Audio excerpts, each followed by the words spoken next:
Welcome to the channel English Epics. I requested this meeting as the final condition of the divorce. My wife and her new lover, my former friend and the CFO of my company, agreed to it, likely just to get it over with. After all, I was a completely defeated and utterly ruined man, and they had nothing to fear from me. The fact that he had sex with my wife in our house, in our bed, and the contempt with which she treated me broke me. They knew they had won, while I had lost everything that mattered to me. As per the divorce settlement, they both became full owners of my former company the moment the judge finalized the divorce. Under that no-fault divorce law of the state we lived in, Marilyn would receive half of my 90% stake in the company, while John, her new lover and partner, would get 10%. Together, they would control 55% of the shares, giving them full authority to make any changes or take any actions they pleased. In exchange for certain considerations, which I will mention later, I agreed to give Marilyn the remaining 45% of my shares that I retained under the divorce terms. We had agreed to meet at 2 p.m. at my lawyer's office, and to begin the meeting, we were only waiting for confirmation from the court that the judge had signed all the necessary documents. One of the few conditions I insisted on, aside from retaining full ownership of several small, insignificant legal entities, was the inclusion of a final agreement clause in the documents. This clause stipulated that as part of the divorce proceedings, Marilyn would forfeit any rights to make further changes or seek compensation after signing the final documents. I wanted to put an end to this disgusting ordeal as quickly as possible so that I would never have to see a courtroom again. To my surprise, the conference room was packed. Present were Marilyn and John, along with her attorney, the corporate lawyer with his assistant, and on our side, my attorney, his assistant, and myself. 8 people, once friends and trusted confidants, now sat mostly in silence. The lawyers murmured among themselves while the rest of us exchanged empty stares. This continued for a solid 10 minutes until we were informed that everything was ready. The work of my life, 24 years of blood, sweat, and relentless effort, had just been stolen from me by my ex-wife, that treacherous snake, and her new slick boyfriend, whom I had once called a friend. The corporate lawyer was the first to speak, formally initiating the process of transferring ownership in all business affairs. I had known him for many years, and to say that he was disgusted by what these two had done would be a massive understatement. This honorable man had wanted to resign from representing the company, but I asked him to stay to help witness the fulfillment of the divorce terms and ensure the remaining employees' interests were protected. Before speaking, he slid a few documents toward me. "Robert Williams," he began in an official tone, clearing his throat. "It is my unfortunate duty to inform you that you are hereby relieved of your duties and position as President and CEO of Wilshire Industries, effective immediately. You will be granted supervised access to your office at an agreed-upon time to retrieve any personal belongings." "Thank you, Peter," I responded from my seat. "I know this is difficult for you. We were friends and colleagues for a long time. I've already taken what I need and cleared my office. We can discuss the terms of my severance later." Peter skimmed through my termination documents. I don't see any mention of a severance package here," he noted with some surprise. "Really? So they intended to deny me even that?" "Well, as I said, we can revisit this a bit later," I interjected. "As I understand it, I've been given just 1 hour to speak, so I'd like to use this time as productively as possible, though I doubt I'll need all of it. It's nice to know they can spare at least an hour for me in exchange for 25 years of marriage, hard work, and loyalty," I added, my voice laced with sarcasm. "But first, Marilyn, I have just one question. Why? Was I not a worthy husband, a good father, and a provider for our family? Was there ever a time when you asked me for something, and I didn't try my best to give it to you?" For a fleeting moment, as she sat across the table, she almost had the decency to look ashamed. "It's all about the money, Bob. Plain and simple," Marilyn shrugged. "You know we had an incredible offer. $43 million. John would get $4 million, and we'd have nearly 40. We could travel, leave this backwater town, move to France, or anywhere else. This place is like a swamp covered in algae. But you seem to enjoy rotting here," she scoffed dismissively. "And what about our employees if we sell the company?" I reminded her. They played just as big a role in its success as we did, even bigger than you, considering you never actually worked for the company. Many of them put in long hours helping build the success you now plan to cash in on. Are you even aware that the buyers intend to shut down the plant? The only thing they want is the patents, so they can move production overseas. These are your friends and neighbors, Marilyn, the people you see at community and school events. Our daughters went to school with their sons and daughters before leaving for college. You know perfectly well that all your buyers really want are the patents, and they'll shut the plant down the first chance they get. All these people, many of whom we know, will lose their jobs, jobs that this community depends on to survive. Oh, why should I care about these hillbillies? She scoffed again. What have they ever done for me? All they care about here is football, hunting, and their pathetic, boring lives. I deserve so much more than to rot here with them. Do you seriously think I want to spend the rest of my life selling church bake sale goods and fundraising for the PDA? But Marilyn's face twisted as if she had just tasted something sour. And your daughters? I countered. How do you think they'll feel when they come back and realize that their mother is the one who left their friends' families jobless and struggling to put food on the table? Don't worry, my daughters will be just fine, she waved dismissively. Why would they ever come back to this place anyway? They'll have the chance to experience the real world instead of flushing their lives down the drain in this dump. You might find out you don't know them as well as you think, I muttered. But never mind that. Tell me something else. Why all the sex? Did you really need to humiliate me by having sex with John behind my back? Was this part of your grand plan? To leave me with nothing, stripped even of my dignity? Somehow, I don't believe you love him the way you once loved me. I needed John's 10% stake. With that money, along with the 45% I'll receive in the divorce, we could have pushed through the sale of the plant, she explained matter-of-factly.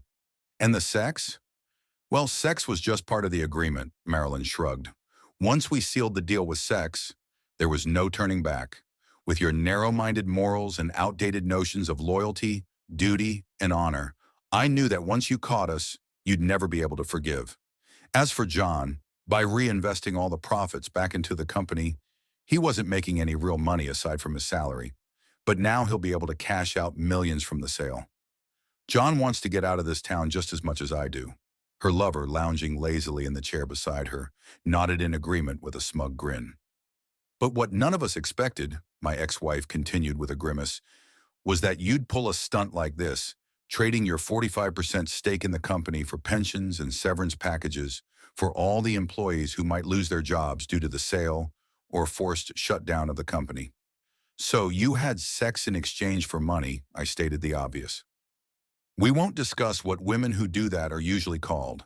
And all of this was orchestrated by both of you from the very beginning, since I caught you in our bed with him. Yes, you're right. My so-called narrow-minded morals refuse to accept this. And I would have filed for divorce myself if you hadn't beaten me to it with your own petition. Not that it really matters.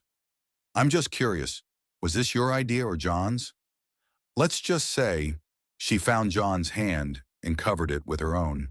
It was a mutual and beneficial decision we reached after long discussions.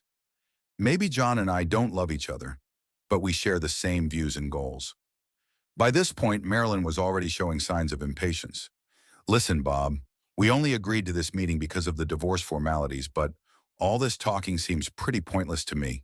What's done is done, and nothing can change that now. I know it's hard for you to accept, but as they say, it's nothing personal, it's just business. Well, fine. Then let's discuss this strictly in business terms. I assume John is now set to take over as the head of Wilshire, I inquired. John will be president, she declared confidently, to negotiate the sale from that position, while I will serve as the acting CEO. Peter's firm will continue to work as the lead legal counsel under contract. Aha, I see.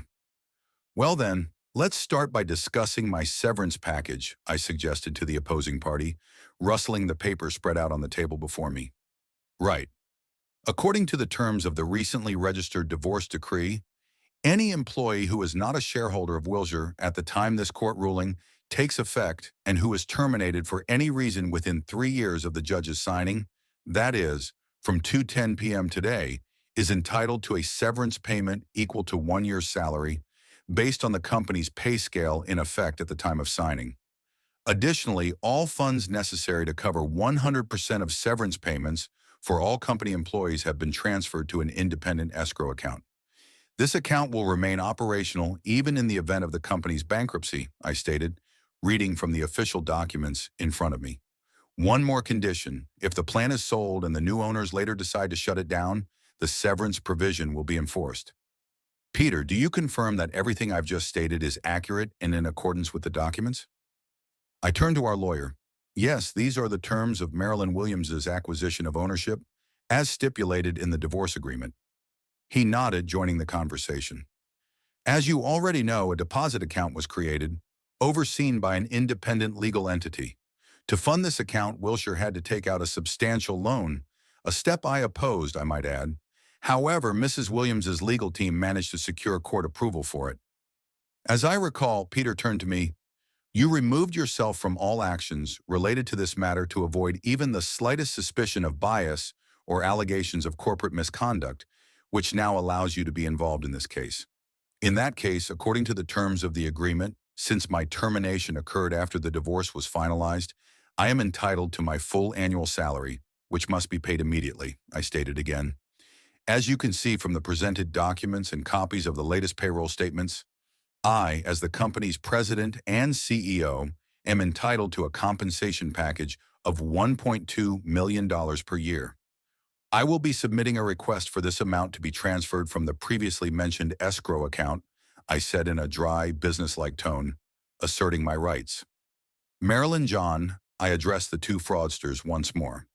I trust you understand that as the new owners of the company, you are legally obligated to fully replenish this deposit account.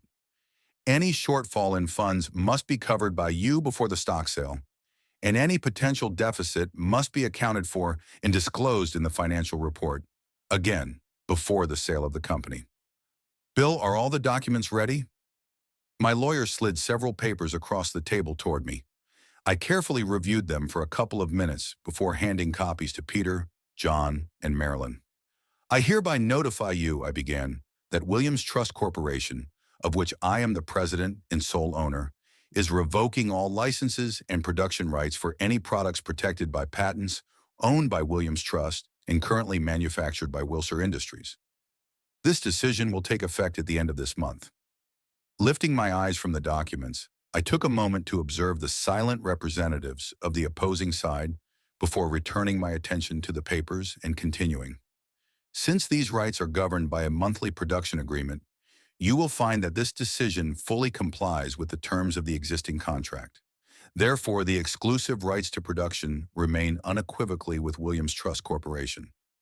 Furthermore, under the terms of the aforementioned contract, Wilshire is required to cease the sale of all previously manufactured products as of the specified date, I concluded. I gave them time to process my words and review the documents. After a few minutes, Peter began to chuckle quietly. John sat upright, his mouth opening and closing helplessly, while Marilyn's lawyers exchanged nervous glances. I don't understand. Can someone explain to me what the hell is going on? Marilyn finally shattered the silence, clearly irritated by this unexpected obstacle to her plans. Peter was the one who answered, and I could swear there was a mischievous, almost mocking glint in his eyes when he spoke. From what I see in the documents presented here, Wilshire does not own a single production patent. All of them belong to a separate company, which in turn is fully owned by your ex-husband and was granted to him as part of the divorce settlement, he explained. Since Mr. Williams leased his patents to Wilshire for just $100 a month each, some of which have been used this way for over 20 years, the corporate revenue of his company, Williams Trust, likely amounted to less than $100,000 a year. Peter turned his head and looked at me. Bob must have set up this arrangement when he founded the company, which was before I even started representing him. I assume my father, as his attorney, structured this to protect patent ownership in case Wilshire ever went bankrupt. Confirming his version, I simply nodded.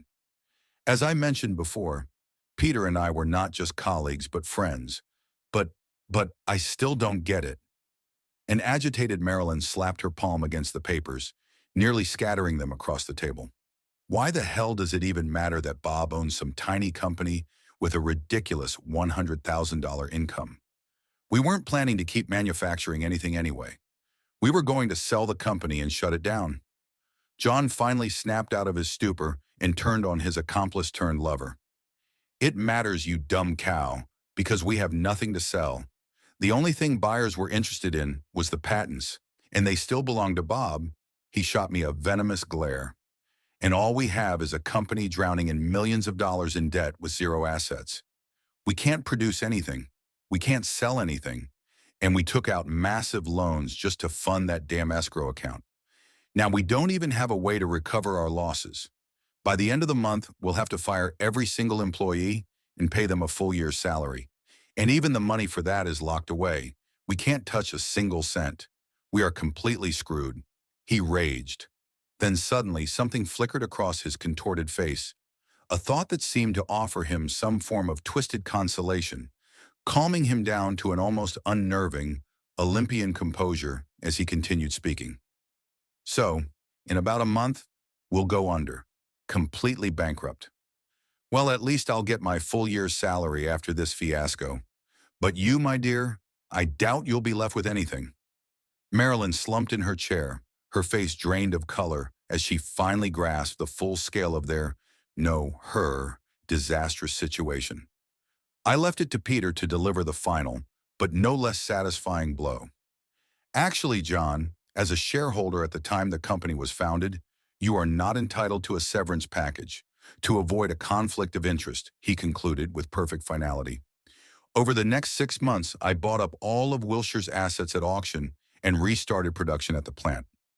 I rehired every employee who wanted to return.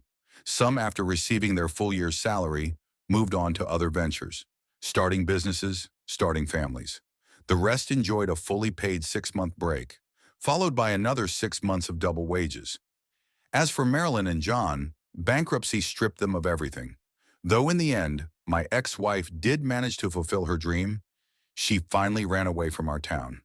When word spread about how she had planned to ruin so many lives, stripping people and their families of their livelihoods, and the sheer contempt she had shown toward her former friends and neighbors, Marilyn could no longer appear in public without hushed whispers following her every move.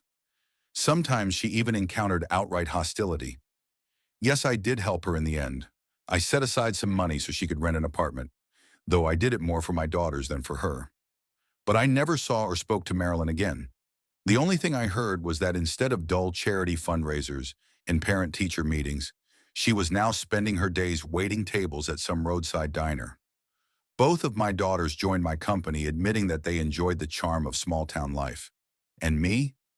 Well, I met a local lady who seems to love the quiet, provincial life just as much as I do. I have to admit, I'm curious to see where our mutual attraction might lead.